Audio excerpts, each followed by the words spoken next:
Bonjour à tous, merci d'être là. Cette journée continue, nous sommes maintenant en soirée. Je représente Nicolas Maillé-Rossignol qui malheureusement a un impondérable et c'est comme ça la vie politique, c'est pas facile. Il tenait vraiment à être avec nous, d'autant que nous avions déjà rencontré Irina Dmitrichine lors du Rouen Direct de la semaine dernière et c'est véritablement un honneur de l'avoir parmi nous, puisque Irina est la grande spécialiste de l'Ukraine, elle est historienne, vous donnez des cours aussi à l'INALCO, c'est quelqu'un qui est très demandé en ce moment, et c'est un vrai plaisir que vous ayez pu venir, et je vous remercie vraiment au nom du maire, au nom de la ville, au nom de tous les habitants et des gens qui sont là.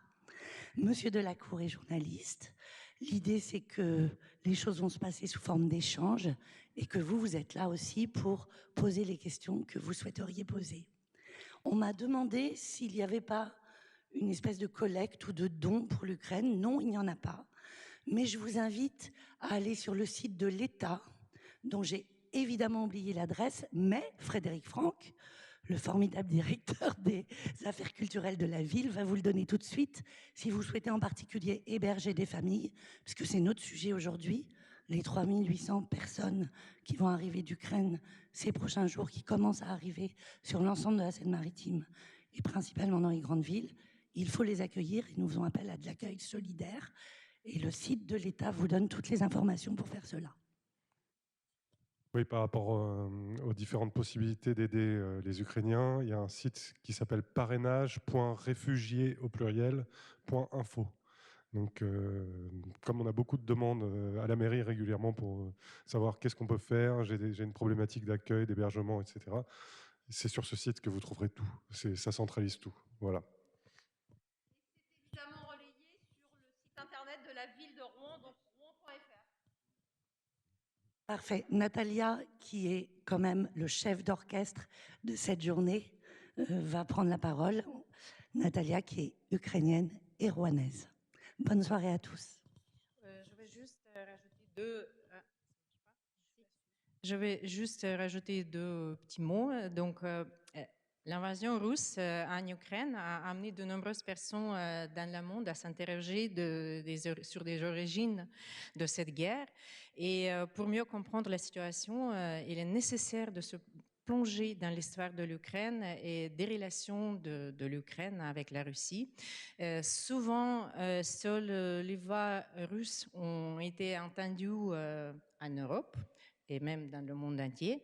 Et aujourd'hui, il est temps d'entendre les voix ukrainiennes. Et donc, Irina Dmitrichine est une de ces voix.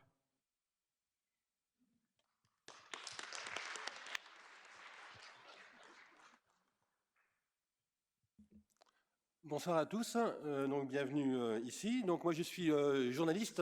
Alors je connais un peu la maison parce que il y a 30 ans, j'ai passé beaucoup de temps dans les fauteuils là, les chaises au titre en fait des rangs de la presse, puisque j'étais un journaliste de la presse locale de Paris-Normandie, et j'ai passé beaucoup de temps à commenter justement l'actualité locale d'ici. Donc ça me rappelle beaucoup de souvenirs, et notamment avec Valérie Fournéron qui est ici.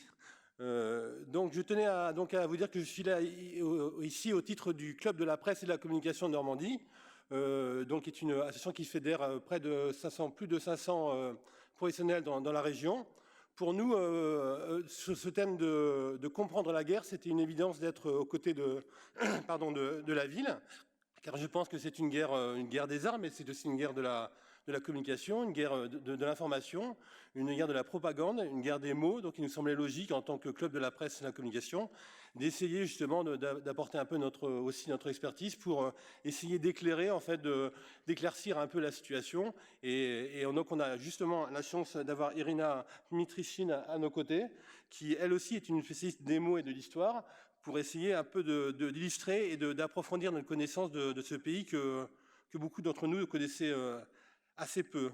Donc ma première question, donc évidemment tout à l'heure vous pourrez poser les vôtres. Ma première question se porte déjà vers l'Ukraine et notamment vers vos amis écrivains, puisque vous êtes donc à la fois donc universitaire à l'Institut national des langues et civilisations, l'INALCO. Vous êtes responsable des études ukrainiennes, mais vous êtes aussi une grande traductrice. Donc, les auteurs que vous connaissez, donc en Ukraine, comment vont-ils? Est-ce que vous avez des contacts réguliers avec eux? Pardon. Bonsoir, merci beaucoup d'être venu et je remercie évidemment la mairie d'avoir organisé cette rencontre et toutes les personnes qui se sont mobilisées pour cette journée et pour manifester cette solidarité avec l'Ukraine. Pour répondre à votre question, les journalistes, les écrivains avec lesquels je suis en contact ou que je suis sur les réseaux sont pour la plupart sur place. Serhiy Zhadan, grand écrivain de l'Est de l'Ukraine, est actuellement à Kharkiv, dans cette grande ville qui est la deuxième capitale, on va dire, de l'Ukraine et qui, sans prendre les armes, apporte une aide logistique aussi bien aux unités de défense territoriale que dans la ville, donc aux personnes restées seules ou aux personnes qui ont été touchées par les bombardements. Et cette voix qui, d'abord, est une voix importante en Ukraine, même avant ces événements, qui est un écrivain, un poète, un chanteur rock. Aujourd'hui, lire sur Facebook ces comptes rendus quotidiens apporte beaucoup de... Ça permet de voir que l'Ukraine se bat, que l'Ukraine n'a pas l'intention de se rendre, qu'il y a des moments difficiles, qu'il y aura sans doute des moments difficiles, mais que l'esprit est là et que très certainement l'Ukraine historiquement a déjà gagné. C'est-à-dire que dans cette volonté de ne pas céder, dans cette ville qui est plutôt russophone, tous les clichés et toutes les idées lancées par le président Poutine se sont cassés les dents. Et je terminerai s'agissant de Zhadan en disant que chacun de ses posts le soir, puisqu'il y a donc le matin, dans la journée, le soir, il termine toujours par la même phrase. Bonne nuit, demain on se réveillera un jour plus près de notre victoire. Et très honnêtement, lorsqu'on a passé la journée collé à des chaînes d'information en continu, à lire la presse, à essayer de comprendre ce qui se passe, s'endormir avec cette phrase est quelque chose qui permet aussi de tenir dans la durée et de se dire que si eux là-bas tiennent, nous ici, on doit aussi leur faire honneur.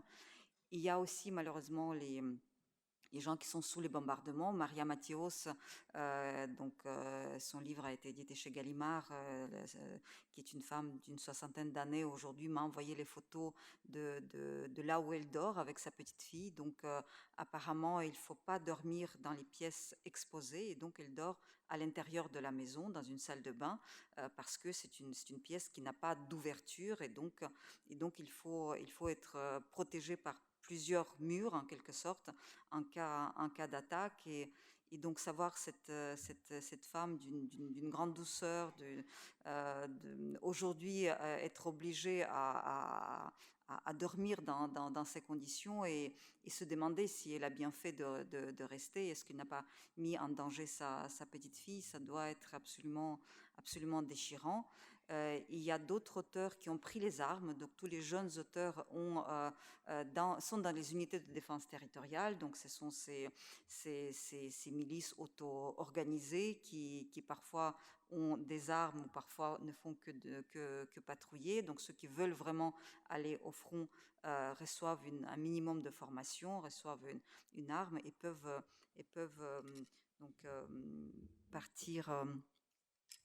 partir en première ligne. Certains de ces auteurs écrivent des chroniques. Il y a notamment dans Nouvel Observateur un écrivain qui s'appelle Marian Kamysh, un enfant de Tchernobyl en quelque sorte, puisque son père était liquidateur, son père est mort de cancer, et Markian aujourd'hui, depuis plusieurs années, se rend dans la zone, donc ce qu'on appelle un stalker, donc il se rend clandestinement et explore la zone et il a fait un magnifique roman qui s'appelle La Zone, donc édité chez Artaud. Lui a pris les armes et aujourd'hui ses chroniques quasi quotidiennes sont publiées en français chez l'Obs et en italien chez Repubblica. Donc on a un petit peu tous les cas de figure. Merci. Est-ce que comprendre la guerre, est-ce que vous avez le sentiment que, vu d'ici, on comprend bien la guerre à 2000 km donc de l'Ukraine, ou est-ce qu'on est encore dans cette partie de l'Occident un peu paralysé par des clichés Est-ce que vous sentez que cette perception maintenant, après un mois d'invasion, est juste, ou est-ce qu'elle est encore pétrie justement de ces clichés?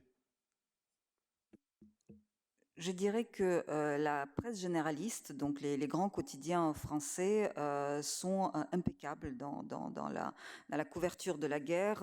Ils se sont mobilisés. Il y a des cellules Ukraine dans Le Monde, dans Libération, dans d'autres grands titres qui rendent à la fois compte de l'actualité, qui ont souvent donc des correspondants sur place, mais aussi font du fact-checking, donc d'essayer de répondre et de détricoter les idées reçues ou les clichés qui sont lancés par la propagande.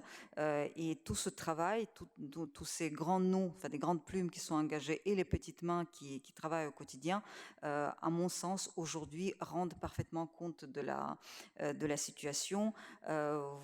Si vous suivez la télévision, donc vous voyez quand même que la plupart des chaînes ont leurs correspondants sur place qui font des directs plusieurs fois par jour. Et je dirais que si on veut vraiment s'informer sur ce qui se passe en Ukraine, aujourd'hui, il y a le moyen parfaitement accessible de comprendre ce qui se passe. Pour toucher dès maintenant au fond, quelle est votre interprétation, vous, des origines de cette guerre? Quelle est votre compréhension justement de la genèse? Parce qu'on peut y voir à la fois des origines économiques, politiques, même psychanalytiques ou personnelles concernant Poutine, ou même historiques. Donc pour vous, c'est évidemment tout ça est peut-être vrai, mais quelle est pour vous la principale raison de cette guerre?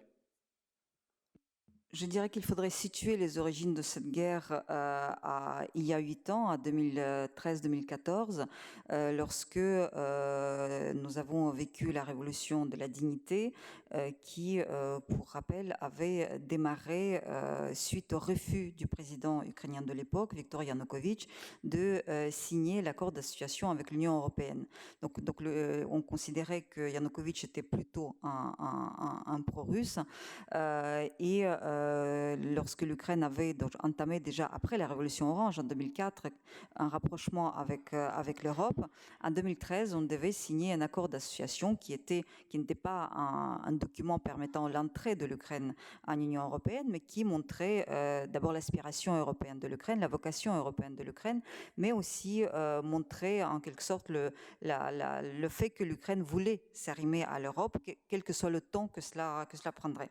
Et voilà qu'en 2013, en novembre, le président Yanukovych, sous la pression de la Russie, refuse de signer ce document. Cela a été vécu comme une trahison. Le même soir, les étudiants sont sortis sur la place et cette manifestation pacifique a été réprimée sévèrement en pensant que donc cette attaque ferait peur aux autres et donc plus personne ne voudrait sortir sur la place. Je n'arrive pas à bien maîtriser le micro.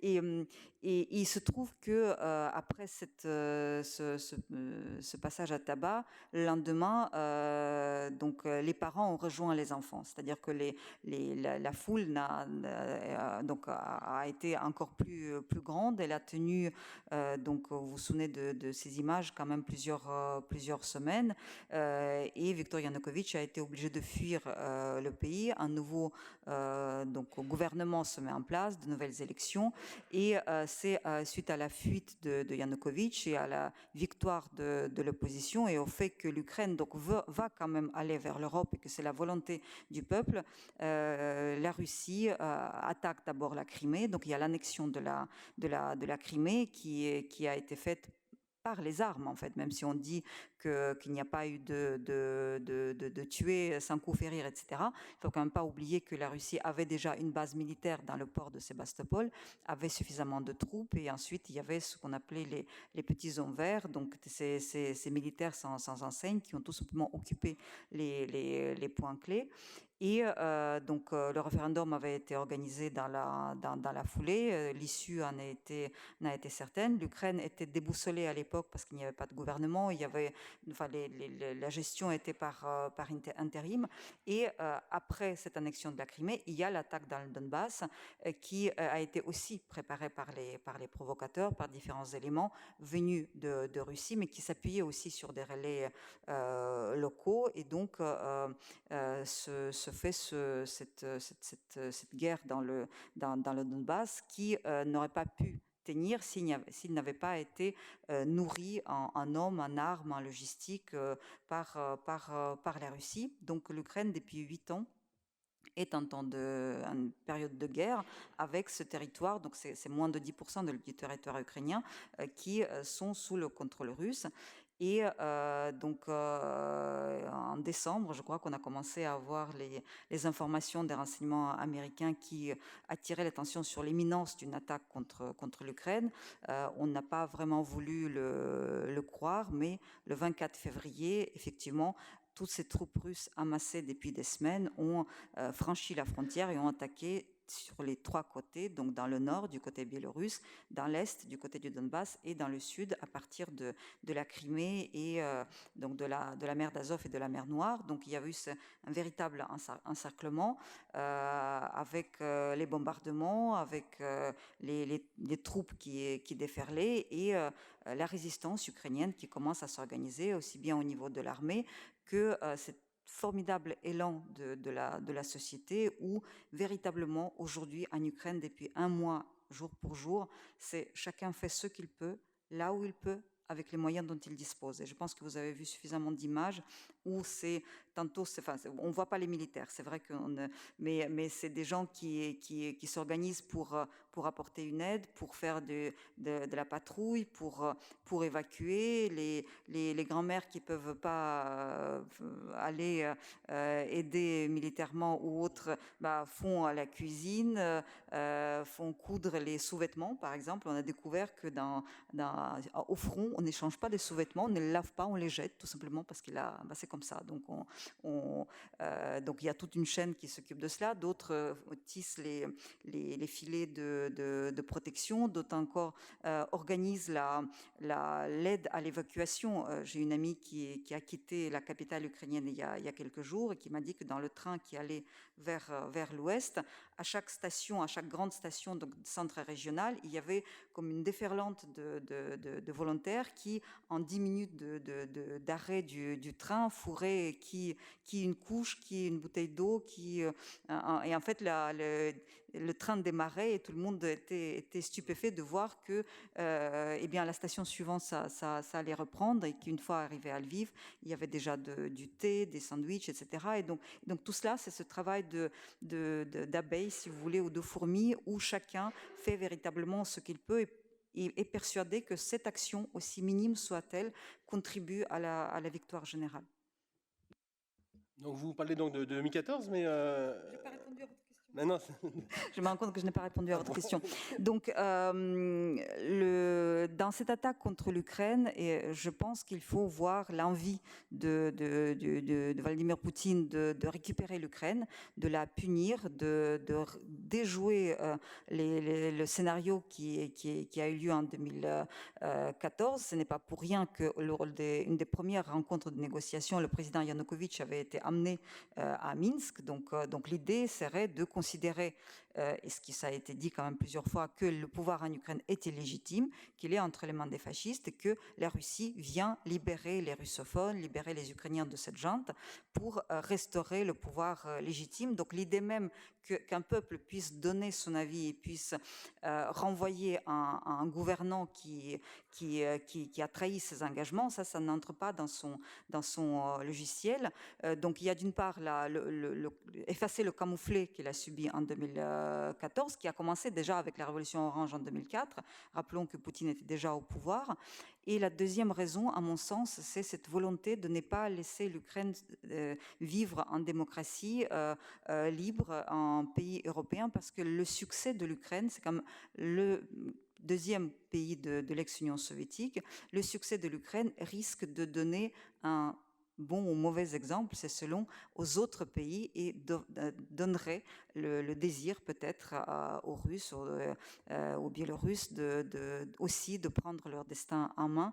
Et ça, c'est une menace directe pour le pouvoir de Poutine. Le reste, ce n'est que de la rhétorique, la menace de l'OTAN, etc. Donc, c'est des habillages. Donc vous avez cette fois répondu à la question. Donc vous parlez de 2014, voire de 2004, mais vous, l'historienne, est-ce que vous ne pouvez pas remonter un peu plus le temps et voir justement donc, dans l'histoire de l'Ukraine des origines plus culturelles, voire linguistiques au conflit actuel entre justement les Ukrainiens ou la partie occidentale de l'Ukraine et la partie orientale ou sud-orientale, plus tournée justement vers la Russie?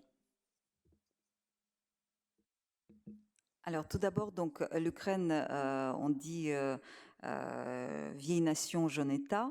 C'est un peuple qui n'a pas eu son État dans les temps modernes. Donc l'Ukraine avait été divisée entre deux empires, entre l'Empire russe et l'Empire austro-hongrois.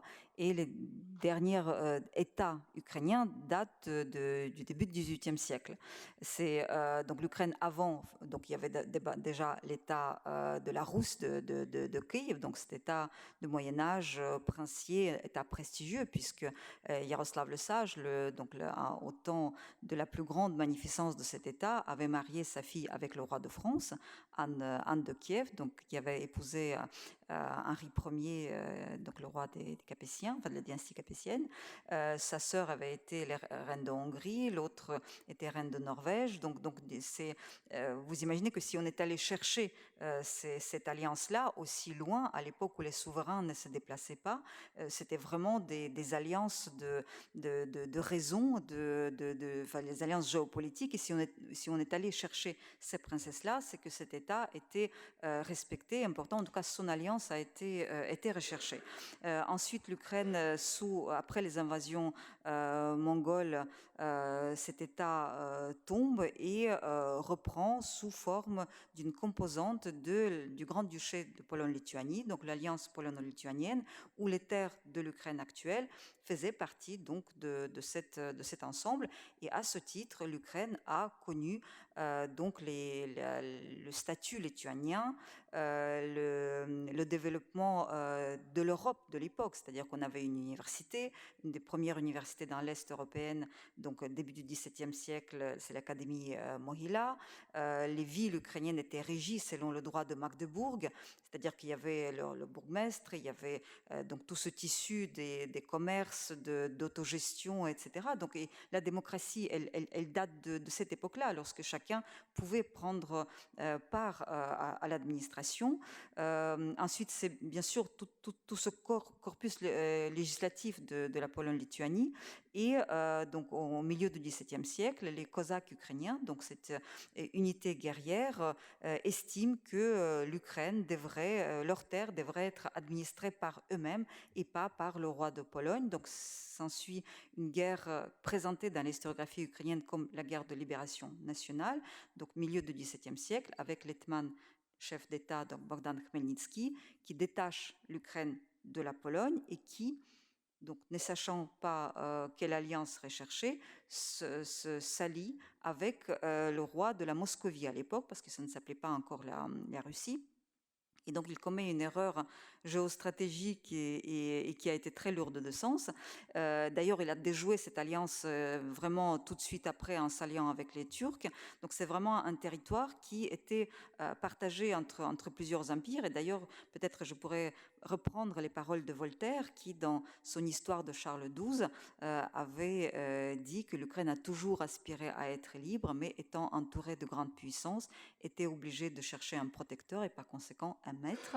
Et donc elle s'est donnée d'abord à la Pologne qui l'a traitée trop en esclave, ensuite elle s'est donnée à la Moscovie qui l'a traitée en sujette, et donc l'Ukraine décide de reprendre sa liberté au début du XVIIIe siècle avec donc Charles XII de Suède et l'Hetman Mazepa, mais tous les deux perdent contre Pierre Ier, dit Pierre le Grand, et donc à partir de 1709, l'Ukraine, la plus grande partie de l'Ukraine actuelle, est absorbée par la Russie au cours du XVIIIe siècle, pratiquement, tous les traits autonomistes de l'Ukraine sont effacés et on arrive au XIXe siècle avec une Ukraine qui donc n'a pas de gouvernement, qui est une province de l'Empire russe, alors qu'une petite parcelle, ce qu'on appelle l'Ukraine occidentale, la Galicie, la Volhynie, font partie de l'Empire austro-hongrois.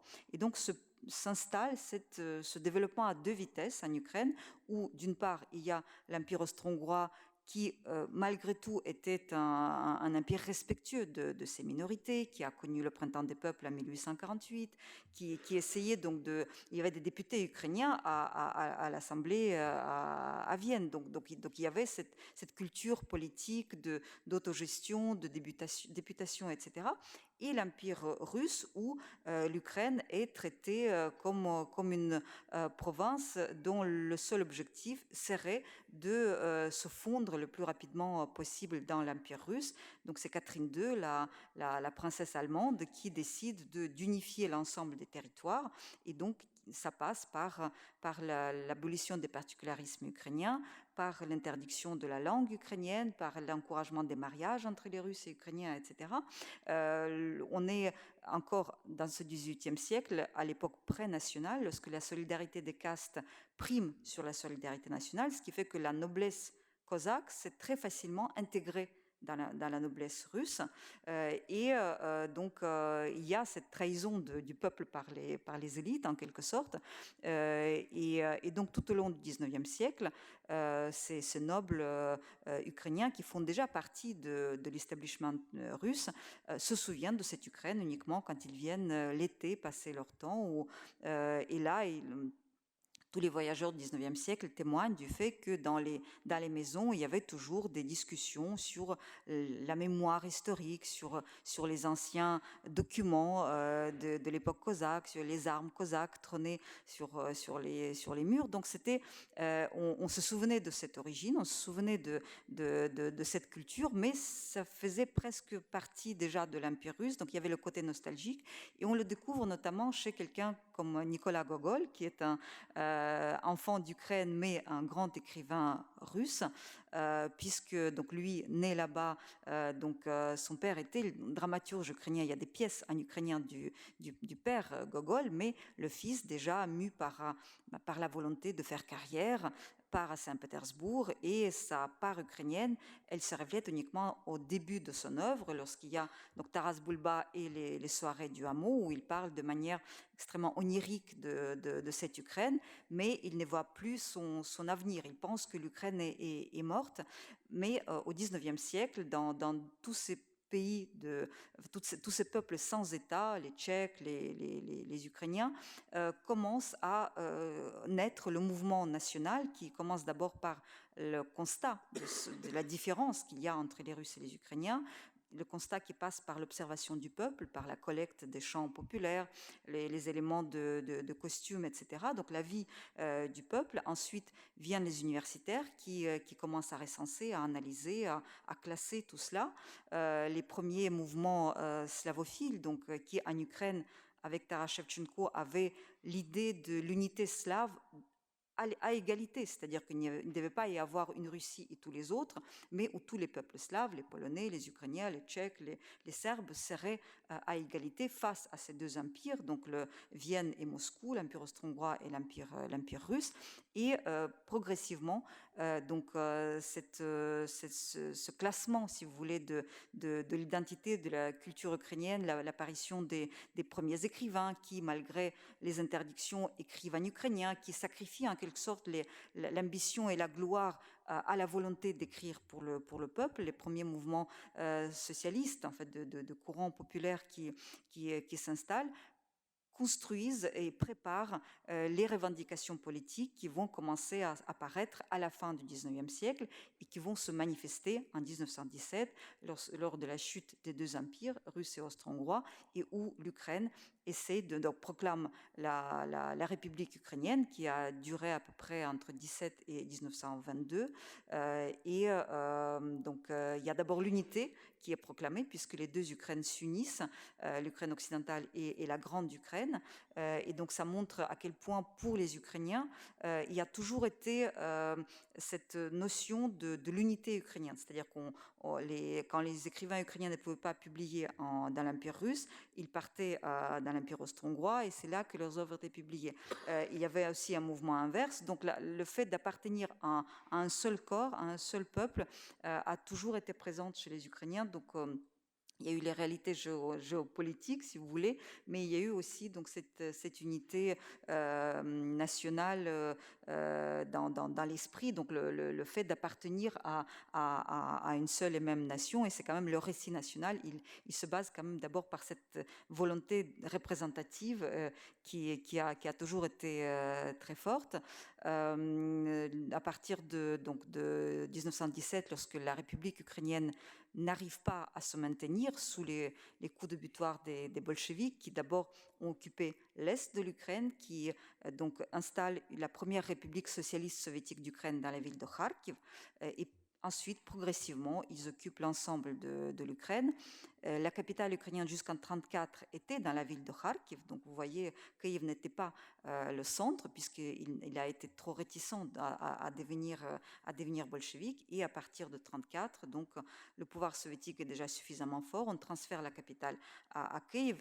Une autre raison de ce transfert, c'est quand même la grande famine qui a eu lieu en Ukraine entre 1932 et 1933, et la ville de Kharkiv était un des centres de cette famine. On a énormément de témoignages des voyageurs, des diplomates, puisqu'il y avait le consulat, notamment le consulat italien à Kharkiv, qui racontent donc, ces visions d'horreur, ces corps qui gisaient dans les rues, ces énormes files d'attente pour acheter du pain, et les bruits qui parlent des villages morts. On voyait d'ailleurs ces milliers d'orphelins, et donc on comprenait bien que s'ils sont là, c'est que les parents ne sont plus là. On voyait bien que les trains étaient pris d'assaut, et d'ailleurs à un moment donné, en décembre 1932, l'Union soviétique, Staline décide d'interdire la vente des billets, et donc on confine les gens dans le territoire, ce qui provoque la famine, plusieurs millions de morts. Et ça, c'était vraiment un grand traumatisme ukrainien du XXe siècle, et ça a montré aussi aux Ukrainiens qu'il faut avoir son propre pays, son indépendance,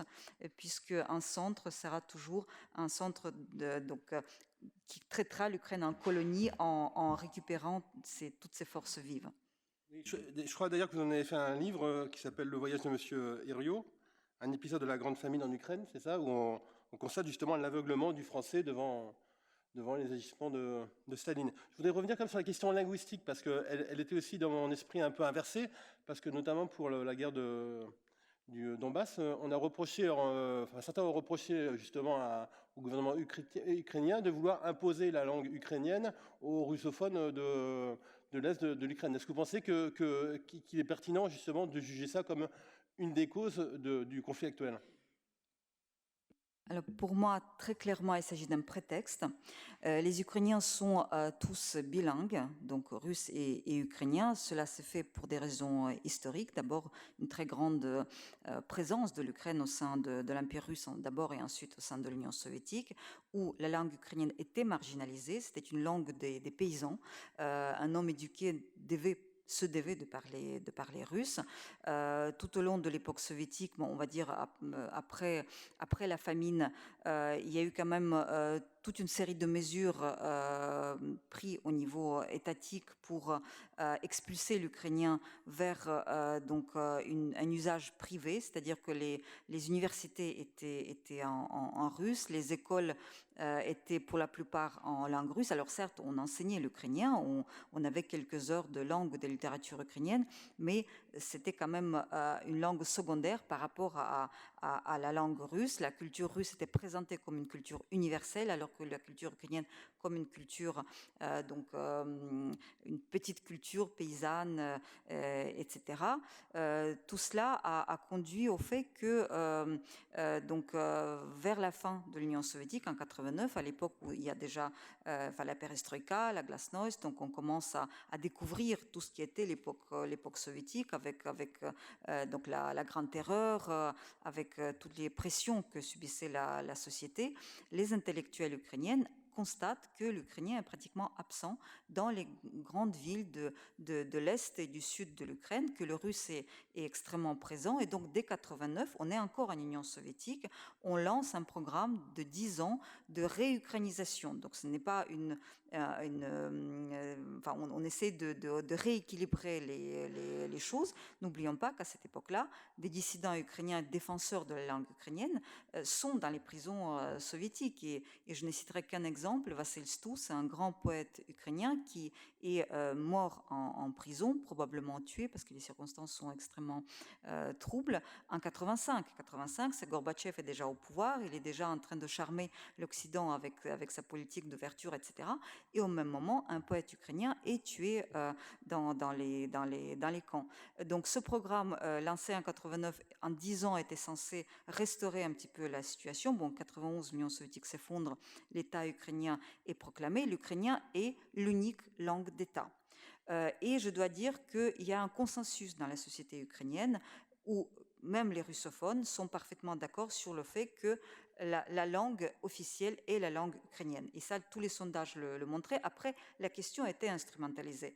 Quand un président plutôt de l'Est voulait avoir un peu plus de voix, il promettait la deuxième langue russe, etc., promesse qu'il oubliait immédiatement une fois au pouvoir, mais parce que c'est un faux débat, ce n'est absolument pas un sujet qui avait une importance dans la société ukrainienne, dans la mesure où les deux langues cohabitaient sans problème. Ensuite, l'épisode qui a mis un petit peu le feu aux poudres, c'était le vote du Parlement ukrainien au lendemain de la révolution du Maïdan, lorsqu'on a aboli une adoption par le Parlement précédent du statut de la deuxième langue régionale pour le russe. Et donc, il faut revenir quand même au contexte. Ce vote avait été fait d'abord pour attribuer aux Russes au niveau régional, donc là où il y a la majorité russophone, l'utilisation de la langue russe au niveau administratif, c'était l'utilisation totalement dévoyée de la charte européenne des langues minoritaires et régionales. Cette charte qui a été pensée, conçue pour défendre les petites langues comme le breton, comme le basque, etc. Je rappelle que la France n'a pas adopté cette convention. Et voilà que donc les députés pro-russes en Ukraine montent au créneau pour que le Parlement adopte cette convention en Ukraine, sachant qu'il est quand même totalement faux d'assimiler la langue basque et la langue russe. La langue russe n'est pas menacée. Il y a quand même un grand pays à côté qui s'appelle la Russie où cette langue peut se développer et se développe parfaitement. Donc on ne peut pas comparer et prendre des mesures de protection de la langue russe comme ce qu'a prévoyait cette convention pour le breton, etc. Donc la société a vécu comme une grande manifestation de violence l'adoption de cette convention et bien évidemment ça avait une valeur purement symbolique de retirer ce texte, mais ce qui a effectivement servi de prétexte pour dire que voilà, un des premiers actes de cette nouvelle Ukraine est de s'attaquer, entre guillemets, à la langue russe. La langue russe a été servie de prétexte, a été instrumentalisée dans cette guerre. Aujourd'hui, d'abord, il faut dire que la plus grande partie des russophones d'Ukraine ont été, depuis 8 ans, ne font plus partie de l'Ukraine. Ce sont des habitants de Crimée et du Donbass. Donc ça a homogénéisé, si vous voulez, la situation. Et ensuite, on voyait quand même ces russophones d'Odessa, de Kharkiv et des autres grandes villes parfaitement russophones, de dire mais je ne veux pas que Poutine vienne me défendre. Je veux vivre dans ce pays. Et d'ailleurs, le fait que ce calcul soit totalement faux est parfaitement prouvé sur le terrain aujourd'hui, où les grandes villes de l'Est ou du Sud, qui sont à majorité russophone, aujourd'hui défendent bec et ongle leur territoire et leur Ukraine, leur drapeau contre cet envahisseur venu de Russie, soi-disant pour les libérer. Et je suis aujourd'hui sur les réseaux il y a vraiment un mouvement. Le plus grand éditeur de Kharkiv, qui est un russophone, qui éditait à peu près par moitié des livres en russe et en ukrainien, déclare qu'il ne veut plus éditer les livres russes, tout simplement parce que c'est avec cette langue qu'on a détruit sa maison. C'est pour soi-disant défendre cette langue que l'envahisseur aujourd'hui crée autant de dégâts et sème la désolation en Ukraine. Donc aujourd'hui, je pense que l'avenir de la langue russe est plus que compromis en Ukraine. Et je ne sais pas si vous voulez revenir là-dessus après. Aujourd'hui, il faut vraiment voir que toutes les discussions qui consistent à proposer aux Ukrainiens de s'entendre, de donner à la culture russe une plus grande place, etc., je pense qu'il faut comparer, on peut comparer cela au couple franco-allemand. Aujourd'hui, le couple franco-allemand fonctionne parfaitement. Il n'y a pas l'ombre de papier à cigarette, d'épaisseur de papier à cigarette, de divergence entre les Français et les Allemands. Mais tout cela, malgré tout ce qui a été l'histoire entre les Français et les Allemands, les deux guerres, etc., tout cela a été rendu possible grâce à cet immense travail qui avait été fait par l'Allemagne, le retour sur son passé, la demande de pardon, etc. Donc je pense que historiquement, les historiens ont l'habitude de voir les choses en temps long. Je pense que la réconciliation viendra, mais elle dépendra de la façon dont la situation actuelle sera gérée, de la façon dont cette guerre se terminera. Il n'y aura pas de paix sans justice. Et donc toute discussion aujourd'hui, elle n'est tout simplement pas opérante tant que les bombes sont là. Pour revenir sur la culture, vous parlez d'une culture ukrainienne qui, selon vous, vous la qualifiez de culture coloniale. Est-ce que vous pouvez donc expliquer ce terme? On a le sentiment à vous écouter que c'est une culture qui a dû en fait briser ses chaînes, qui a dû prouver son identité. Est-ce que vous avez le sentiment justement que cette culture coloniale est encore assez méconnue? Je pense que j'ai ce sentiment parce que, je ne veux offenser personne, mais il y a eu beaucoup de mouvements quand même de soutien à l'Ukraine, et donc il y a eu des lectures. Et qui lisait-on?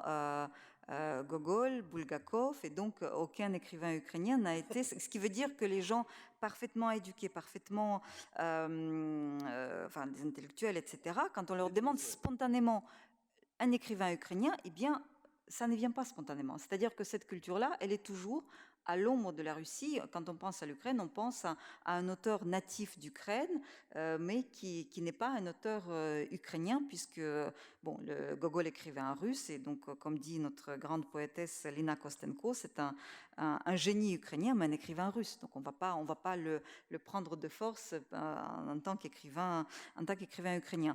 Donc pourquoi j'emploie ce terme de colonial, qui est vraiment un terme, un classement, si vous voulez, de type utilisé dans la communauté scientifique, parce que bien sûr, quand on pense aux colonies, on pense aux outre-mer, on pense à des territoires conquis, etc.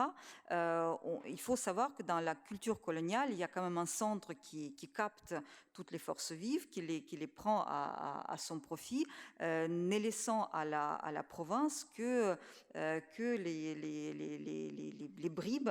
Et si vous regardez aujourd'hui, donc la plupart des écrivains, la plupart des compositeurs, la plupart des grands acteurs de la vie culturelle et politique russe, quand vous creusez un petit peu, vous vous rendez compte qu'ils sont nés en Ukraine ou de parents ukrainiens, etc.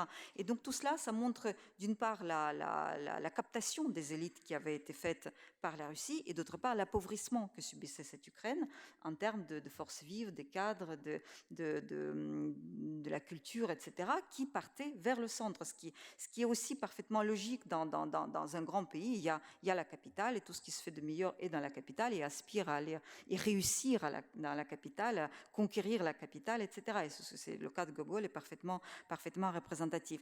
Ensuite, tout au long du 19e siècle, tous ceux qui voulaient écrire en ukrainien devaient d'abord franchir plusieurs obstacles, parce qu'il y a eu quand même 2 oukases, donc en 1867 et 1876, d'interdiction de langue ukrainienne. C'est-à-dire on interdisait d'imprimer en langue ukrainienne, de monter des pièces en langue ukrainienne, d'enseigner en langue ukrainienne, etc. Donc tout cela expulsait l'ukrainien vers l'usage strictement privé. Et d'ailleurs, un des historiens russes récemment avait dit que la grande erreur de l'Empire, c'était de ne pas avoir scolarisé les Ukrainiens. Parce que si l'Empire avait scolarisé les Ukrainiens, comme, dit-il, les Français avaient scolarisé les Normands, les Bretons, etc., la langue ukrainienne aurait été perdue, c'est-à-dire qu'elle aurait disparu. Et c'est parce que l'Empire russe a laissé ce peuple dans l'ignorance, en fait, que la langue a continué à vivre, à circuler, et que c'est au sein parmi ces prêtres, enfin, ces enfants de prêtres, ce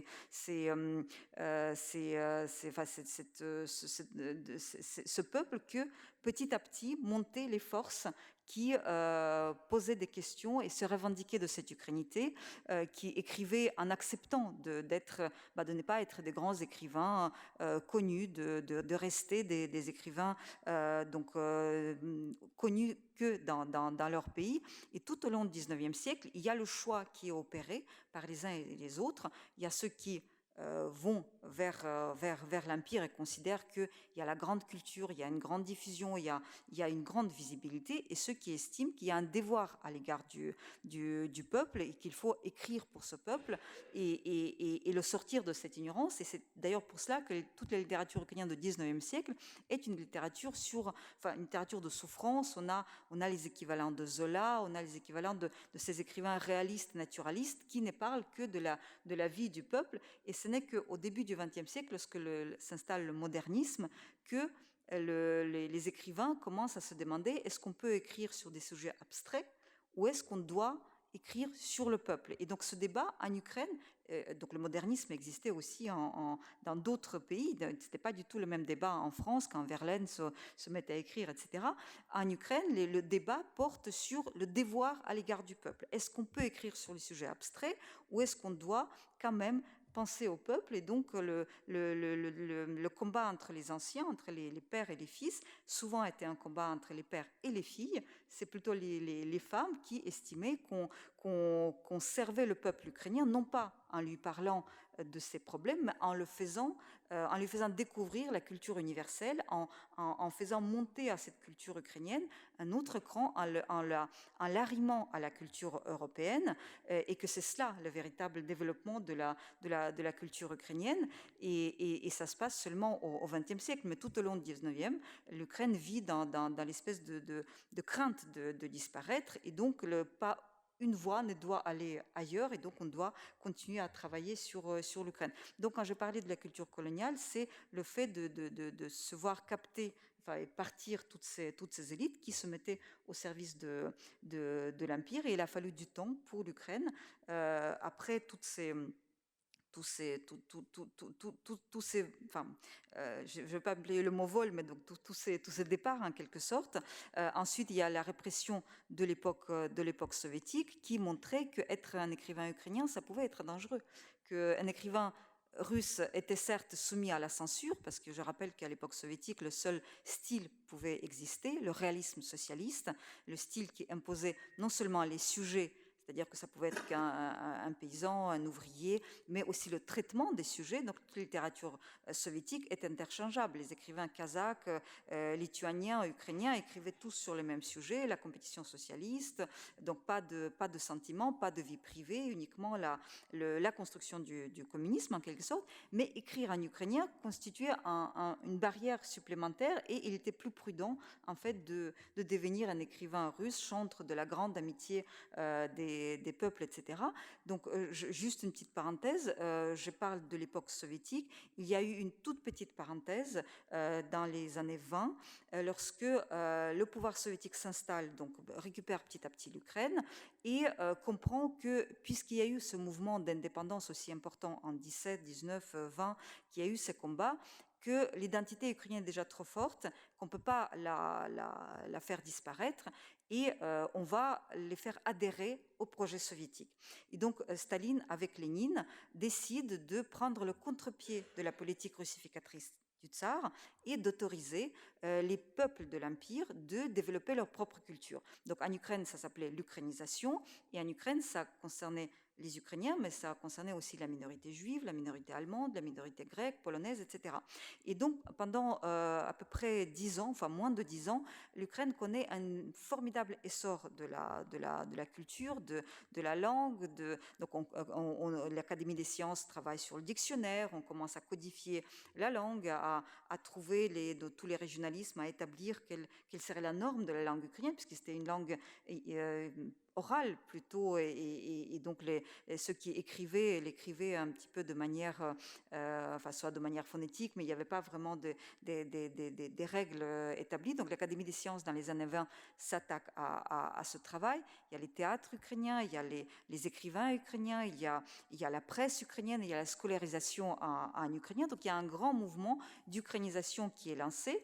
Mais Staline, en fait, met fin à cette ukrainisation en même temps qu'il déclenche la famine, puisqu'il développe, selon l'historien italien Andrea Graziosi, l'interprétation nationale de la famine, de la collectivisation. C'est-à-dire qu'il pense que si les paysans ukrainiens sont aussi réticents à donner leur blé à l'État, c'est parce qu'il y a ce mouvement irrédentiste ukrainien, et que donc pour mettre au pas les paysans ukrainiens, il faut aussi leur ôter l'idée de différences régionales, de leur culture, de leur propre peuple. Et tout ce mouvement ukrainien, qui était un mouvement européen, qui proclamait par exemple que l'Ukraine n'a pas besoin de filtre de Moscou pour découvrir le cinéma expérimental allemand, qu'on peut tout à fait aller à Berlin et apprendre et faire venir les écrivains français en Ukraine, au lieu de les voir passer d'abord par Moscou et éventuellement aller en Ukraine. Donc tout ce mouvement est regardé avec de plus en plus de suspicion par Staline, qui vit vraiment dans une crainte de voir l'Ukraine se détacher de l'Union soviétique. Et donc la seule solution qu'il trouve, c'est de décapiter les élites. Donc on commence d'abord par décapiter l'Église ukrainienne. Ensuite, on s'attaque à la paysannerie, qui est un grand corps de l'Ukraine. L'Ukraine était quand même une nation paysanne, et donc tuer ces millions de paysans et le faire aussi par les mains des Ukrainiens. C'est-à-dire qu'il y avait parmi ceux qui récupéraient le blé, c'était les ouvriers ukrainiens souvent. Donc l'idée, c'était, si vous voulez, d'en tuer suffisamment pour que la partie qui survive, composée à la fois de victimes et de bourreaux, soit suffisamment démoralisée pour ne pas tenter quoi que ce soit par la suite. Et en 37-35, c'est les grandes purges. Donc tous les intellectuels qui ont survécu, tous ces écrivains se retrouvent dans les camps. Et d'ailleurs, cette période de Renaissance s'appelle Renaissance fusillée, parce que tous ces écrivains, la plupart sont morts pratiquement à la même époque, en 37, pour le 20e anniversaire de la Révolution d'octobre. En novembre 37, on fusille en fait l'ensemble de ces écrivains qui étaient tous arrêtés en même temps et détenus au même endroit. Donc on sait qu'il y a plus de 200 personnes qui sont fusillées pour marquer le 20e anniversaire de la Révolution d'octobre. Et l'Ukraine sort de cette période sans les élites, avec une interruption totale de ce développement culturel, intellectuel, etc., qui reprendra un tout petit peu dans une version très, très édulcorée dans les années 60, à l'époque de déstalinisation, sous Khrouchtchev, lorsqu'on lance le dégel, lorsqu'on lance on détrône, on lutte contre le culte de personnalité de Staline, le 20e congrès, etc. Il y a une toute petite période où on essaie de faire restaurer, de faire renaître cette Ukraine, qui s'arrête très vite avec l'arrivée de Brejnev, la stagnation, et ce n'est que dans les années 90 qu'on découvre ces écrivains, leurs écrits. J'étais étudiante à l'époque et je me souviens que dans la capitale, on pouvait partout, on vendait des livres reprint. En fait, c'était des rotatifs de mauvaise qualité, tous ces livres qu'on retrouvait dans les archives, dans les réserves des archives, qu'on réimprimait sans même les retravailler, etc., parce qu'il y avait cette soif de découvrir ces auteurs. Et dans les années 90, on a eu une avalanche de noms dont on n'a jamais entendu parler. Je me souviens qu'à l'époque, on a aboli, par exemple, l'examen de l'histoire. C'est-à-dire que les professeurs ne savaient pas sur quoi interroger, parce que tous les jours, on découvrait une nouvelle chose. Et donc, les gens qui étaient encore pas tout à fait marqués comme des responsables des crimes de l'époque soviétique. Une semaine après, on découvrait que non, ils ont quand même été parfaitement partie prenante. Et l'examen d'histoire pour le bac avait été remplacé par une discussion avec les élèves, tout simplement parce que les professeurs ne savaient plus sur quel pied danser. Et également, l'examen d'entrée à l'université, notre professeur d'histoire nous disait, bon, essayez de voir qui vous avez en face. Est-ce que vous avez plutôt un staliniste, plutôt quelqu'un d'ouvert? Faites attention de ce que vous allez dire. Et donc, c'était cette période de transition, mais cette découverte du passé douloureux, de tout ce qui était le XXe siècle soviétique ukrainien, qui était d'abord une famine, les répressions, ensuite la Deuxième Guerre mondiale. Je rappelle que les troupes allemandes ont quand même passé par l'Ukraine 2 fois, donc en menant des combats, des destructions. Peut-être ceux qui s'intéressent à l'histoire militaire se souviennent des combats de chars aux environs de Kharkov, comme on l'appelait à l'époque, de la bataille de Kiev. Donc tout ce territoire, qu'un historien américain, Timothy Snyder, appelle terre de sang, et je ne saurais trop conseiller à tous ceux qui veulent comprendre cette partie de l'Europe de lire donc Timothy Snyder, Terre de sang, puisqu'il fait un regard supranational en quelque sorte. Il ne parle pas de la Pologne, il ne parle pas de l'Ukraine, mais il parle de ce territoire, de ce triangle de la mort, où il dit qu'entre 30 enfin, les débuts des années 30 et milieu des années 40, il y a pratiquement une personne sur 3 qui était morte, tout simplement du fait des répressions staliniennes, des déportations et ensuite de la guerre. Merci. J'ai plein d'autres questions, mais vous faites des réponses très longues. Donc j'avais une question pour prolonger la dernière. C'était cette relative méconnaissance, en fait, vue d'ici, de la culture ukrainienne. Est-ce que vous ne pensez pas qu'elle est aussi à l'origine du fait que l'Europe, en tout cas, n'ait pas réagi en 2014?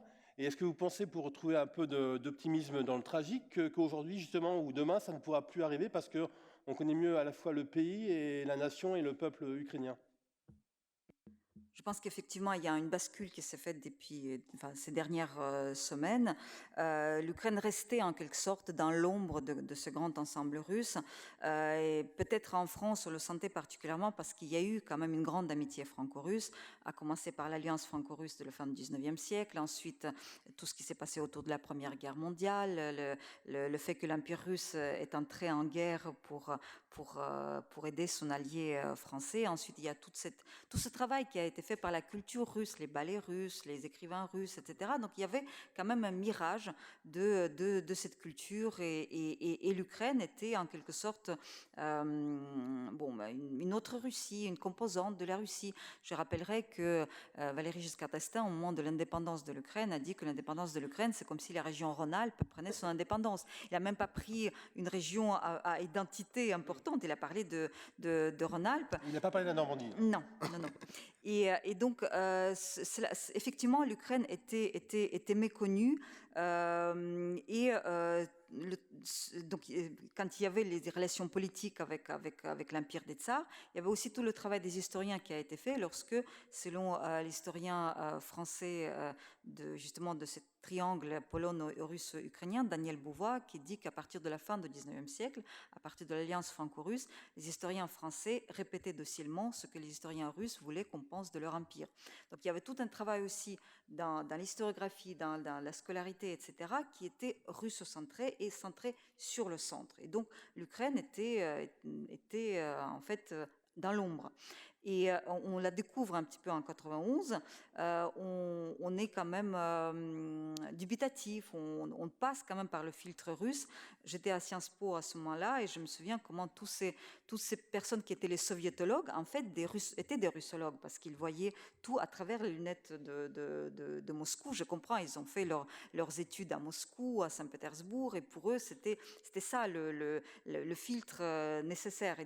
Et ce n'est que maintenant qu'on commence à avoir des chercheurs, qu'on commence à avoir des gens qui sont nés déjà avec ce pays. Ça fait 30 ans que l'Ukraine existe. Et donc le fait de savoir que c'est un pays séparé, avec sa langue, avec sa culture, avec son drapeau, son territoire, etc., eh bien, tout cela chemine doucement. Donc, je pense que les fruits vont se faire sentir, mais surtout, on a eu vraiment un grand saut quantique maintenant, parce que tous ces clichés qui étaient répandus et qui étaient en partie partagés sur le fait que la Crimée, les Russes n'ont fait que récupérer la Crimée, après tout, elle leur appartenait pendant 200 ans, que la langue russe, oui, peut-être, effectivement, il faut que l'Ukraine soit une sorte de Suisse, etc. Mais l'erreur fondamentale est de ne pas avoir compris la nature du régime russe. Le régime russe, selon un écrivain ukrainien de langue russe, Andrei Kourkov, qui est probablement le plus grand écrivain, enfin l'écrivain ukrainien le plus connu, aujourd'hui, donc Kourkov a dit à la presse allemande, ne vous trompez pas, aujourd'hui, ne vous y trompez pas, aujourd'hui, la Russie fait la guerre à l'Europe en Ukraine. C'est-à-dire que la guerre en Ukraine, c'est quand même la guerre qui se fait à l'Europe, à la démocratie, aux valeurs européennes, etc. Donc l'Ukraine n'est qu'une étape dans cette conquête, dans cette renaissance rêvée par lui, soit de l'Empire soviétique, soit de l'Empire russe, avec une zone d'influence et une façon de revenir au monde bipolaire où il y a Moscou et Washington qui dialoguent et où l'Europe est à proprement dit absente. Et je pense que c'était ça. Il s'est trompé sur le peuple ukrainien, et sur son attachement à son État, à son identité, etc. Et sa deuxième erreur était la sous-estimation de l'unité européenne, du désengagement américain, parce que peut-être ils pensaient que les Américains qui sont retirés de l'Afghanistan ne voudront pas intervenir en Ukraine, et donc la sous-estimation de la réaction européenne, et nous sommes très contents, très fiers et très reconnaissants. Oui. Justement, à ce propos, c'est une des dernières questions, c'est est-ce que vous pensez que les Ukrainiens et les Ukrainiennes ont été surpris par la réaction de solidarité de l'Europe, non seulement des États, mais aussi des citoyens, puisqu'il y a comme des milliers de manifestations de cette solidarité. Est-ce que vous pensez qu'ils ont été surpris eux-mêmes ? Alors, je pense qu'il y a deux choses. Il y a la surprise de l'unité européenne était quand même vraiment une surprise pour les Ukrainiens, mais je pense pour les Européens aussi, parce que on a un regard extrêmement désabusé du côté ukrainien, et on pensait qu'il y aura de nouveau des égoïsmes européens, des petits calculs, que l'Allemagne ne voudrait pas remettre en cause le Nord Stream 2, qu'il y aura toujours qu'on n'atteindra pas cette unité, que parmi les 27, il y aura toujours, je ne sais pas, Chypre parce que la Russie est le premier investisseur, la Hongrie pour d'autres raisons, donc que Poutine réussirait par chantage, par attachement, par proximité idéologique, à empêcher que cette unité européenne soit atteinte. Maintenant, ce qui fait de l'amertume aujourd'hui parmi les Ukrainiens, c'est la position de l'OTAN. C'est-à-dire qu'aujourd'hui, le président ukrainien a pris la parole donc devant la réunion de l'OTAN, et il a dit cette phrase terrible en disant « mais on ne savait pas que l'OTAN aurait peur ». C'est-à-dire qu'on ne s'attendait pas qu'il y ait... Alors, je comprends parfaitement les réticences de l'OTAN, donc je ne suis pas du tout en train de dire que...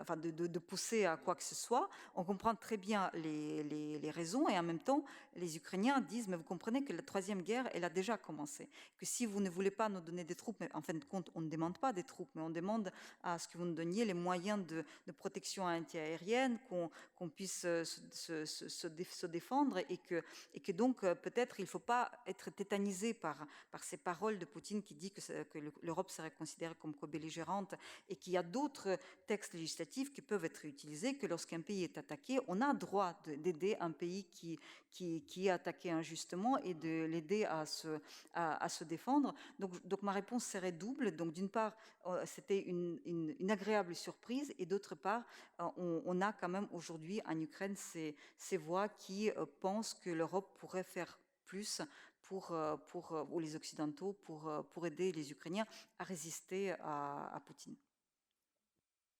Donc je vais donner la parole maintenant à la salle. Donc je crois qu'il y a un micro qui va être proposé.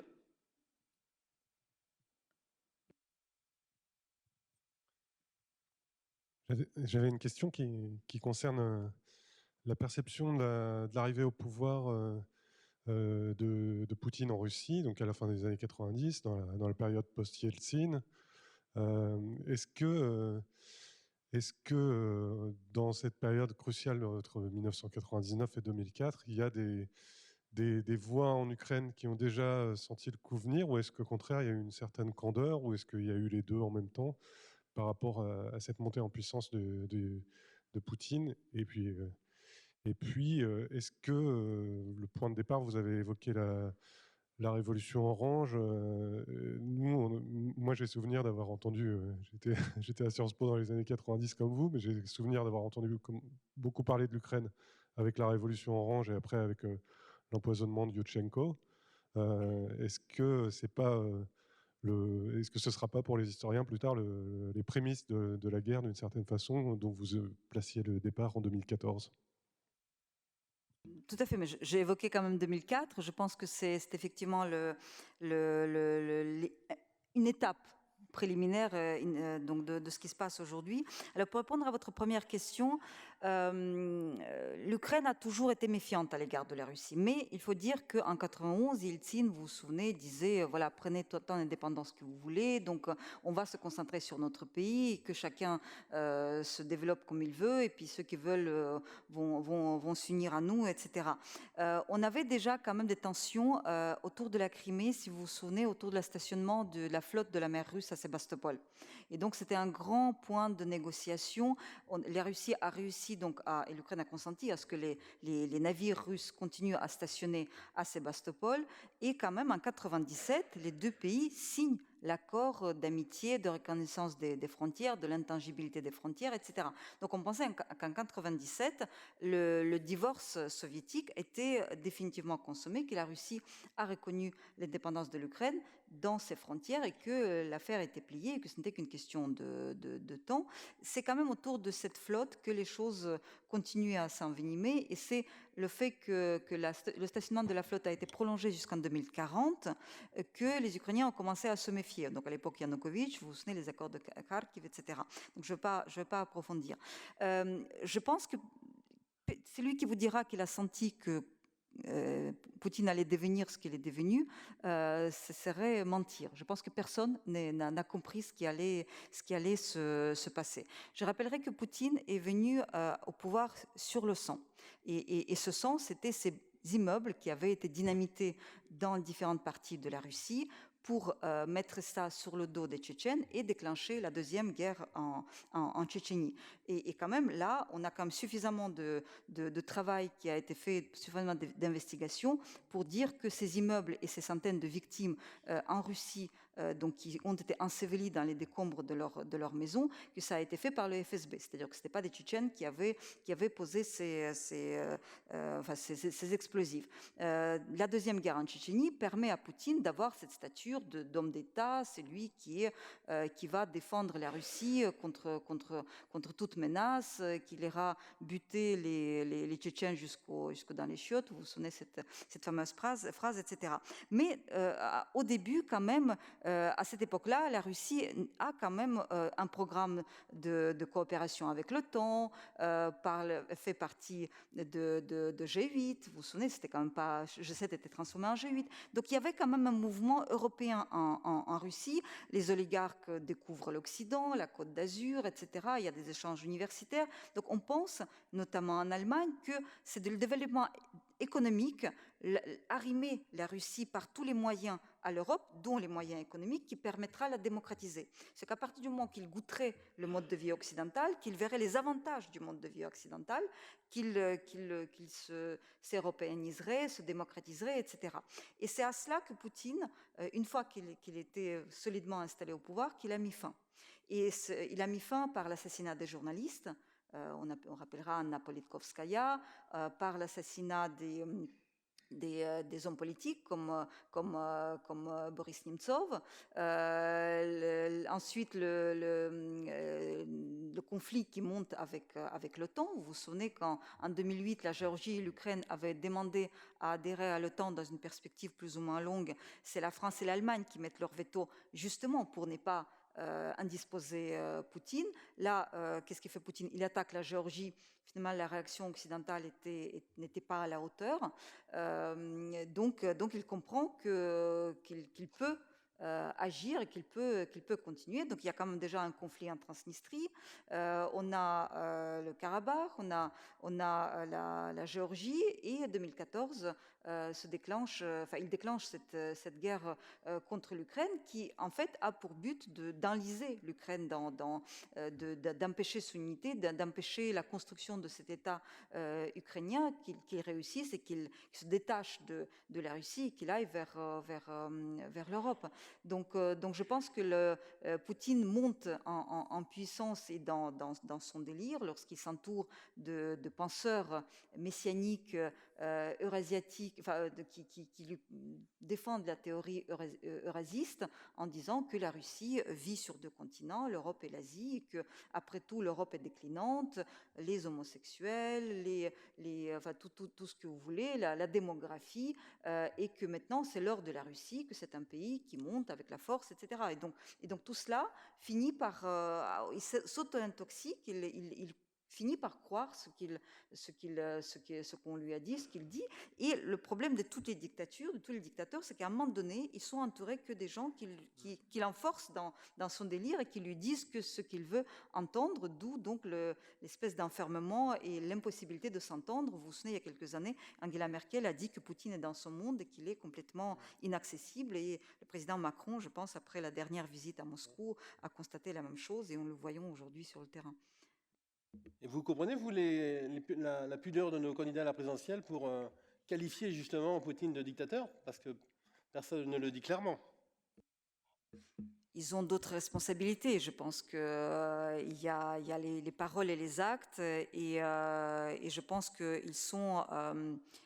Ils espèrent, par le fait de ne pas fermer la porte, de pouvoir l'amener à la raison, etc. Et probablement, c'est justement tout le développement démocratique qui nous empêche de voir qu'on n'est pas en face d'un démocrate, qu'on n'est pas en face de quelqu'un qui veut négocier, qui veut s'entendre, que la vérité n'est pas au milieu, que c'est pas une parole là, qu'on se retrouve quelque part. C'est à un moment donné, si on parle autant de 39, et si on parle de Churchill, etc., vous vous souvenez, Churchill a dit qu'il y a un moment où on ne négocie plus, tout simplement parce qu'il n'y a personne en face avec qui négocier. Mais je comprends tout à fait cette peur, je comprends tout à fait qu'on n'ait pas envie de s'enliser, de voir les bombes débarquer, etc. Donc je pense qu'avant de leur reprocher quelque chose, je pense qu'ils ont aussi une tâche extrêmement, extrêmement dure. D'autres questions de la salle?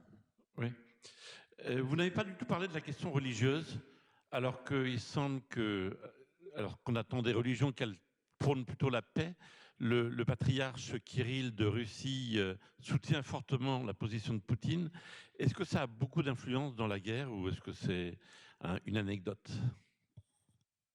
Donc, tout d'abord, l'Ukraine est un pays multiconfessionnel. Donc, pour faire très rapidement, il y a les Grecs catholiques plutôt à l'ouest, donc tous ces Grecs catholiques qui étaient donc dans l'Empire austro-hongrois pour la plupart, et qui sont les héritiers de l'Union de Brest, XVIe siècle, lorsque les terres ukrainiennes sont occupées par les Polonais. Donc, on a le peuple orthodoxe, l'élite catholique, et donc on fait une sorte de mix. Les Grecs catholiques, on garde le rite oriental pour ne pas déranger le peuple, mais on reconnaît la primauté du pape. Donc ça, c'est les Grecs catholiques qui ont été interdits à l'époque de Staline et qui n'ont pu renaître grâce à l'intervention de Jean-Paul II, notamment à la fin des années 80, donc à la chute de l'Union soviétique. Le reste, la plus grande partie de l'Ukraine est de confession orthodoxe. Il faut savoir que dans l'orthodoxie, avoir son église nationale fait partie du développement de ces pays. C'est-à-dire qu'il y a le pouvoir politique et le pouvoir spirituel qui va de pair, et c'est ainsi que, à la différence des catholiques qui ont tous Rome comme référence, chez les orthodoxes, il y a l'église grecque, l'église serbe, l'église bulgare, etc. Donc, en 91, lorsque l'Ukraine devient indépendante, tout à fait logiquement, les orthodoxes d'Ukraine décident de proclamer leur autonomie, leur autocéphalie. Donc Moscou réagit de manière extrêmement rapide et violente, excommunie le patriarche Philaret qui a pris la tête de la fronde et donc maintient l'existence de l'église canonique, l'église du patriarcat de Moscou. Ce qui fait que jusqu'en 2018, en Ukraine, il y avait trois églises orthodoxes, l'église orthodoxe du patriarcat de Moscou, l'église orthodoxe ukrainienne du patriarcat de Kiev, celle-là non reconnue par les pères, parce que l'église schismatique, etc., et l'église autocéphale. L'église autocéphale a été créée en 1917 et a été totalement expulsée à l'époque soviétique et n'a subsisté qu'en diaspora, notamment en Amérique du Nord. Mais donc, elle revient aussi en 1991 à la chute de l'Empire soviétique. Donc, pendant plus de 20 ans, en Ukraine, il y a ce combat, ces tensions entre le patriarcat de Kiev, d'un côté, et le patriarcat de Moscou de l'autre. Pendant tout ce temps, le patriarcat de Kiev fait des démarches auprès de Constantinople pour se faire reconnaître. Et le patriarcat de Constantinople ne veut pas se fâcher avec le patriarcat le centre de Moscou. Il y a des tensions. Pourquoi Moscou ne voulait pas voir partir l'Ukraine? Tout simplement parce que les 2/3 des paroisses étaient en Ukraine, les 2/3 des revenus financiers étaient en Ukraine, et les 2/3 des âmes étaient en Ukraine. Donc, perdre pour l'Église orthodoxe russe l'Ukraine, c'est tout simplement perdre le statut de la première Église orthodoxe au monde. Et donc, il a fallu un travail très patient et la volonté surtout des Ukrainiens d'avoir cette église, l'aide du président de l'époque, donc le président Poroshenko, qui était aussi, il y avait Yushchenko aussi qui a œuvré pour cela, mais il a préparé le terrain, il n'a pas réussi. Et c'est le président Poroshenko qui multiplie les démarches auprès de Constantinople, à Phanar, donc là où est le siège du patriarche universel, pour la reconnaissance de cette église orthodoxe qui devient effective en 2018 et l'Ukraine reçoit ce qu'on appelle le tomos, donc le droit, le pouvoir d'avoir son église sur son territoire. Et aujourd'hui, en Ukraine, l'église ukrainienne s'appelle l'église orthodoxe ukrainienne. Et il y a toujours cette église du patriarcat de Moscou. Donc en 2018, il y a eu un mouvement lent, puisque c'est à chaque fois les communautés orthodoxes de chaque église qui votent. Il y a eu déjà un mouvement de passage de l'église du patriarcat de Moscou vers l'église ukrainienne. Ce passage est fait sur pièce, si vous voulez, parce que sur tous les points cruciaux de l'histoire de l'Ukraine, on voyait comment les deux églises se positionnaient. Pour rappel, lorsque Jean-Paul II a fait un voyage apostolique, c'était pas un voyage apostolique, c'était un voyage de chef d'État, donc c'était le chef de Vatican qui s'est rendu en Ukraine en 2001, je crois. La seule église qui a protesté, qui a fait des chemins de croix comme ce qu'on fait à l'approche de la peste de l'ennemi, c'était l'église orthodoxe du patriarcat de Moscou. Jean-Paul II a fait une rencontre œcuménique où il y avait le grand rabbin, le grand moufti d'Ukraine, où il y avait l'église autocéphale ukrainienne, l'église grecque-catholique et l'église du patriarcat de Moscou, de Kiev, d'Ukraine. Le seul qui était absente et qui multipliait des déclarations extrêmement belliqueuses, c'était l'église orthodoxe de patriarcat de Moscou, qui voyait dans cette visite de Jean-Paul II l'arrivée du catholique sur les terres orthodoxes. Lorsque la guerre a commencé, il se trouve que c'est cette église-là, du patriarcat de Moscou, il y a eu des incidents qui ont beaucoup choqué, qu'ils ont refusé les services funèbres à un soldat de l'armée ukrainienne en disant qu'il tuait des frères russes. Donc, vous êtes église ukrainienne ou vous êtes église russe? On sait que les monastères dans le Donbass de l'église orthodoxe russe ont servi de base arrière, qu'il y avait des militaires habillés en moines. Donc c'est-à-dire que cette église-là a servi et a soutenu parfaitement le pouvoir. Et aujourd'hui, dans l'armée ukrainienne, il y a ce qu'on appelle les kapelanes, donc les aumôniers de l'église ukrainienne, les aumôniers de l'église grecque-catholique. On n'a pas des aumôniers de l'église de Moscou. Parce qu'il y a une tolérance religieuse, ces églises sont présentes, mais il y a des points où ils ne peuvent pas aller à l'encontre de leur patriarche Cyril qui a béni cette guerre, qui estime que Poutine est dans son bon droit. Aujourd'hui, donc, ce mouvement de passage par en bas, en fait, de ces communautés vers l'Église ukrainienne se multiplie, et je pense qu'à terme, Moscou restera sur son territoire administratif, en fait politique, et l'Église ukrainienne récupérera l'ensemble des lieux saints, dont la Laure de Kiev, qu'on appelle Jérusalem orthodoxe. N'oublions pas que l'historiographie russe commence l'histoire de la Russie par Kiev. Donc, c'est-à-dire que déjà, la Russie a capté à son seul profit l'histoire de la Rousse de Kiev. Or, la Rousse de Kiev, c'était un princier, c'est l'héritage des Ukrainiens, des Biélorusses et des Russes. Donc, perdre Kiev pour Moscou, aujourd'hui, c'est devoir retrancher toute cette racine ancienne et noble et devoir commencer l'histoire de la Russie par la Moscovie, par le XIVe siècle. Voilà. Pardon. Merci. Donc, on a droit à encore une petite question et peut-être une petite réponse.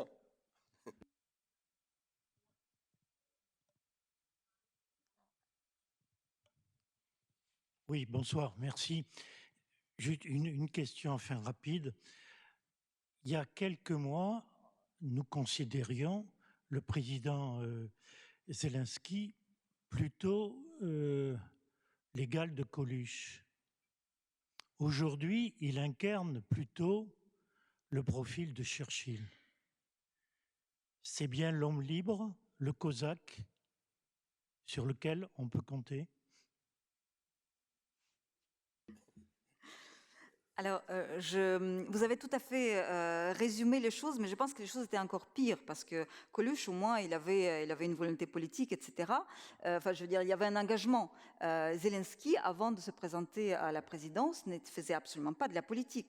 Il avait son groupe, sa troupe qui était très appréciée, qui tournait les films, qui faisait des tournées avec des concerts, etc. Donc, ce n'était pas du tout. C'était un homme très populaire. Je rappelle que les concerts qu'il faisait, c'était quand même de la satire politique, donc c'était plutôt les guignols, si vous voulez, mais donc c'était à chaque fois une satire assez bien vue, je dois dire, de l'establishment politique ukrainien, mais on ne le voyait absolument pas avoir une dimension politique. Et à l'époque, quand ses partisans le présentaient comme un Reagan, c'était oublié que Reagan, avant de devenir président, entre acteur et président, il y avait quand même une carrière politique qu'il a faite au niveau local, etc. Donc il n'est pas devenu président comme ça tout d'un coup. Et effectivement, Zelensky avait été élu à 73%, donc vraiment un plébiscite populaire sur les promesses d'assainir la politique, de terminer la guerre, donc en suggérant que si la guerre continue, que c'est pas Moscou qui est responsable, mais que c'est le président Poroshenko qui avait un intérêt, etc. Et je parlais tout à l'heure de deux erreurs de Poutine, à savoir le peuple ukrainien et ensuite la réaction européenne. Et je pense que l'erreur numéro 3, c'est Zelensky. C'est-à-dire qu'il pensait que cet acteur se carapaterait à la première occasion, partirait. Et là, Zelensky est face à l'histoire. Il entre dans l'histoire. Et je dois dire qu'il est, à l'étonnement de beaucoup de gens, dont le mien, fait le travail, est à la hauteur de la tâche. Bien sûr, il est bien entouré. Bien sûr, le travail a été fait aussi en amont et avant lui. La force de l'armée ukrainienne, elle a été construite quand même par l'équipe précédente. Si aujourd'hui, nous, on voit Zelensky, mais il ne faut pas oublier tout ce que fait l'armée aujourd'hui sur le terrain. Si Zelensky peut tenir, c'est parce qu'il y a des troupes qui travaillent sur le sol. Je pense que Zelensky est tout à fait à la hauteur. Et cet esprit cosaque, c'est justement cet esprit indépendantiste ukrainien du fait qu'on ne leur impose rien et que c'est nous qui décidons. Je rappellerai les lignes de l'hymne cosaque, de l'hymne ukrainien, pardon, qui dit que nous donnerons notre corps et notre âme pour notre liberté et nous prouverons, frères, que nous sommes de la lignée cosaque. L'hymne ukrainien commence par « Ni la gloire ni la liberté de l'Ukraine ne sont pas encore mortes, le destin nous sourira encore, l'ennemi périra comme la rosée au soleil et nous deviendrons maîtres dans notre pays. » Cet hymne-là, depuis 30 ans, on entend, on chante, on est extrêmement attaché à cet hymne, eh bien, on sait que c'est le moment de prouver qu'on va donner notre corps et notre liberté pour notre pays. Cet esprit cosaque, il s'est manifesté aussi, vous avez vu peut-être un maire dans l'est de l'Ukraine, lorsque l'armée russe est arrivée et a dit, voilà, vous vous rendez ou on vous bombarde, le maire rassemble ses administrés, donc il y a une assemblée et il dit, bon, qu'est-ce qu'on fait? Est-ce qu'on se rend ou est-ce qu'on se bat? Et les gens ont crié, on se bat. Et ça, c'est typiquement les assemblées cosaques, lorsqu'on pouvait élire ou déposer un hetman, mais à la majorité, au vote. Et ça, c'est vraiment, ça montre que la légende des peuples frères, c'est un narratif russe créé par les historiens russes au XIXe siècle pour justifier justement la conquête de l'Ukraine et l'absorption de l'Ukraine. Donc le narratif ukrainien, c'est le fait que l'Ukraine, depuis 300 ans, se bat pour son indépendance, et que le premier acte, la première défaite, c'est 1709, la bataille perdue par Mazepa et Charles XII de Suède contre Pierre Ier, et que depuis, l'Ukraine n'a jamais cessé de vouloir être libre, et qu'il lui a fallu 300 ans pour y arriver, et qu'aujourd'hui, elle n'entend absolument pas de se rendre et d'oublier cette indépendance. C'était une réponse courte. Donc, je tenais juste à rappeler que cet élan solidaire et culturel se prolonge samedi soir au Théâtre des Arts avec les soirées donc, solidaires pour la paix, avec de nombreux acteurs culturels de l'agglomération qui vont être mobilisés, dont les recettes donc, vont être reversées à la Fondation de France et ses actions donc, sur le terrain en Ukraine. Et maintenant, je tiens juste à ce qu'on remercie chaleureusement Irina pour son savoir et pour sa culture.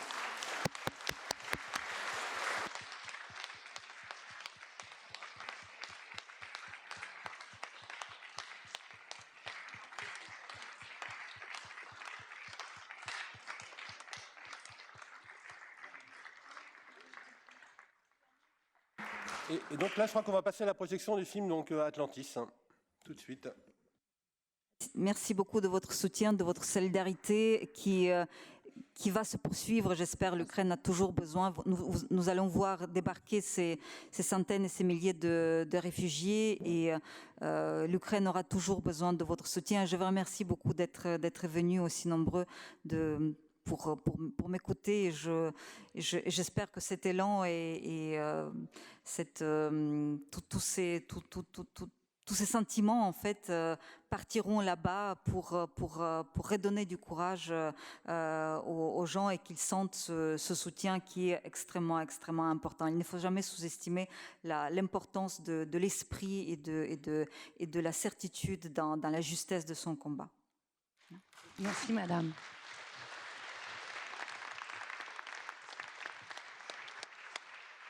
Merci.